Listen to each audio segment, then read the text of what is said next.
huwag kang matutulog na yung paa mo ay nakatutok sa hagdan. So, my parents and my grandparents used to say, huwag kang matutulog na yung paa mo ay nakatutok sa hagdan. It's November 2 today at katatapos ko lang maglinis ng kwarto, kitchen, closet at buong kondo ko basically. Pagod ako kaya nagpatong lang ako ng towel sa kama at doon ako nahiga since hindi pa ako nakakaligo at bagong palit mga beddings ko.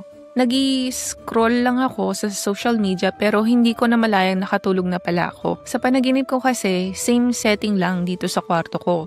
Nakahilata pa rin ako, tapos may sumilip na babae sa likod ko. Madami silang nag-uusap pero siya lang yung nakita ko. Hindi ko na maalala yung mukha niya pero pinalayas ko kasi siya at aware ako na panaginip lang yon. Kahit hindi ko alam na nakatulog pala ako. It feels so real eh. Nagising ako pero hindi ko magalaw yung buong katawan ko. Halos kalahating oras ko sinubukang gumalaw. Sinusubukan ko talaga.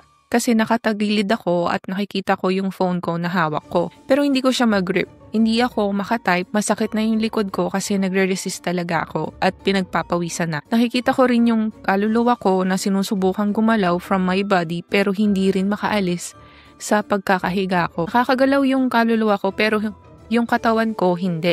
Then, I woke up for real and while typing this, doon ko na-realize na yung pagkakahiga ko ay nakalabas sa bed yung paa ko at nakatutok sa hagdan. Hindi ako pinagpapawisan pero ang init. My God, I just experienced sleep paralysis. Parang ayoko na muna matulog. That's the story. Experience ko yan. Sleep paralysis.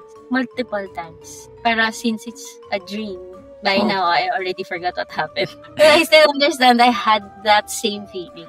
Okay. Anyways, kaya usually pag malamig yung place, tapos wala akong kumot, dyan ako usually nakakaramdam ng sleep paralysis. So that happens to me usually kapag nasa office ako sa sleeping area.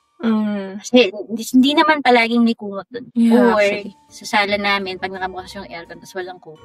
Doon nakaka-experience ako ng sleep paralysis. I don't know if that has something to do with the sleep paralysis. Pero that's the common denominator. Common.